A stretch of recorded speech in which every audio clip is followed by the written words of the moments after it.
اعوذ باللہ من الشیطان الرجیم بسم اللہ الرحمن الرحیم الحمد للہ رب العالمین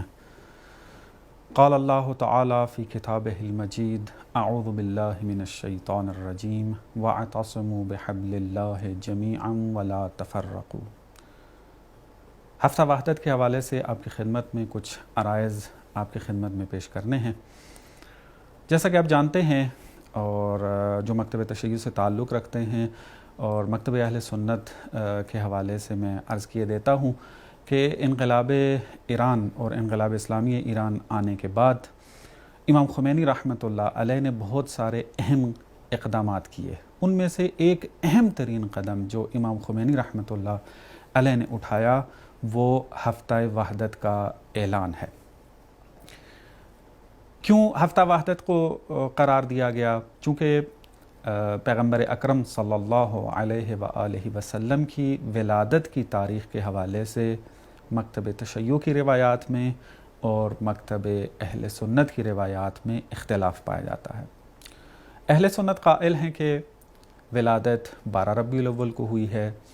اور مکتب تشیع قائل ہے کہ ان کی ولادت کی تاریخ 17 ربیع الاول ہے۔ تاریخ کا اختلاف ہے اور یہ اختلاف بہت ساری جگہوں پر موجود ہے، چونکہ جب تاریخ لکھی جا رہی تھی تو اتنی دقیق انداز میں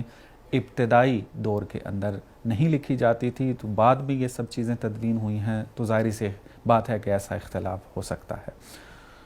تو اب امام خمینی رحمۃ اللہ علیہ نے چونکہ پیغمبر اکرم صلی اللہ علیہ وآلہ وسلم کی ذات اس پر سب امت مسلمہ متفق ہے کہ یہ پیغمبر ختمی مرتبت ہیں اور آخری پیغمبر ہیں، خاتم النبیین ہیں، سب کا اس پر اتفاق ہے۔ جو بھی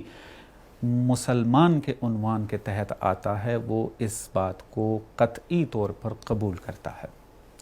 تو جب اس ذات کے اوپر اتفاق ہے سب کا، تو ان کی ولادت کے اوپر اگر اختلاف روایات کے حوالے سے، تاریخی روایات کے حوالے سے اگر پایا جاتا ہے تو اس کے اندر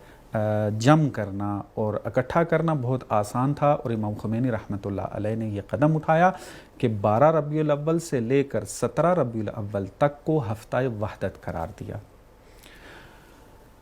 اس دور کے اندر اس سے پہلے بھی جو استعمار تھا، جو دشمن تھا، مسلم امت کے درمیان تفریق ڈال چکا تھا اور ان کے درمیان نفرت کے بیج بو چکا تھا اور اس سے بہترین طریقے سے استفادہ کر رہا تھا۔ ڈیوائیڈ اینڈ رول کی پالیسی کے اوپر چل کر اپنے اہداف کو حاصل کر رہا تھا۔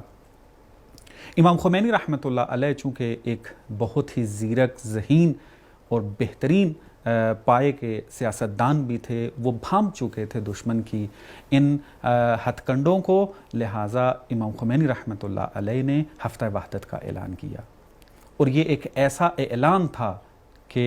جو آج تک اس پر عمل ہو رہا ہے، ایران کے اندر بھی اور ایران سے باہر بھی، اور اس کی برکات اتنی زیادہ ہیں کہ اگر اس کو گنوانا شروع کریں تو کئی لیکچرز درکار ہیں کہ اس ہفتہ وحدت کے بعد پھر کیا برکات نازل ہوئیں امت مسلمہ کے اوپر۔ اگرچہ جس طریقے سے ہفتہ وحدت کو منانا چاہیے اور ہفتہ وحدت کو منانے کے بعد جو اس کے ثمرات ہونے چاہیے، جو اس کے نتائج ہونے چاہیے، وہ اس سے کہیں بہتر ہونے چاہیے تھے، لیکن پھر بھی جو نتائج حاصل ہوئے وہ بھی دشمن کے لیے بہت زیادہ خطرناک لیول تک کے تھے، اور اس نے اپنی طرف سے پوری کوشش کی کہ اس فکر کو بھی ختم کیا جائے، مختلف اعتبار سے شبہات پھیلا کر، اعتراضات بیان کر کے، لوگوں کے ذہنوں کو مشوش کر کے وحدت کی فکر سے دور کرنے کی کوشش کی ہے۔ اور امام خمینی رحمۃ اللہ علیہ نے جو یہ وحدت کی فکر لی ہے اور اعلان کیا، یہ کوئی ان کی طرف سے کوئی گھڑی ہوئی کوئی بات نہیں ہے، بلکہ قرآن صراحت کے ساتھ بار بار مسلمانوں کو وحدت کی طرف دعوت دے رہا ہے۔ جو آیت آپ کی خدمت میں عرض کی سرنامہ کلام کے اندر، واضح طور پر یہاں خداوند متعال اس آیت میں ارشاد فرما رہا ہے کہ وَاعْتَصِمُوا بِحَبْلِ اللَّهِ جَمِيعًا، تمام کے تمام تم اللہ کی رسی کو مضبوطی سے تھام لو۔ اب یہاں پر جمیعاً کی تعبیر آئی ہے، اور جمیعاً سے مراد تمام امت مسلمہ ہے۔ وَلَا تَفَرَّقُوا، اور آپس میں جدا مت ہو جاؤ، تفرقہ نہ ڈالو اپنے اندر۔ تو یہ وحدت کی فکر جو قرآنی فکر ہے اور واجبات میں سے ہے کہ میں نے اور بھی اپنے دوسرے درسوں کے اندر اس کو تفصیل سے بیان کیا ہے، یہاں پر تکرار کرنا مقصود نہیں ہے،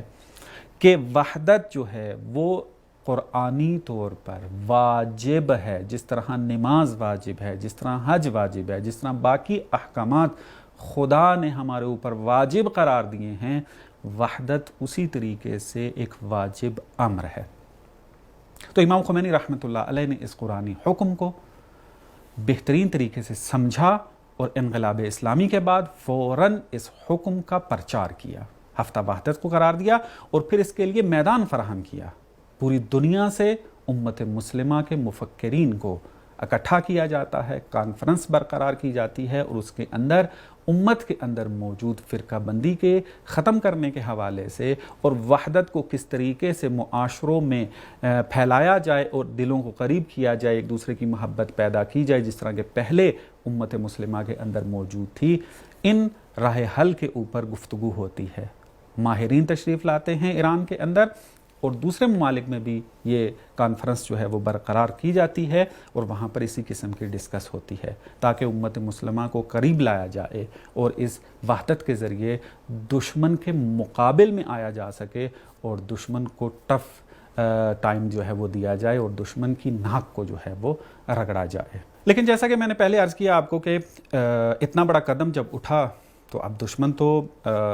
وحدت سے نقصان اٹھائے گا، وہ اپنے منصوبے تو پورے نہیں کر پائے گا، تو اس کے لیے ضروری ہے کہ وہ تفرقہ ایجاد کرے،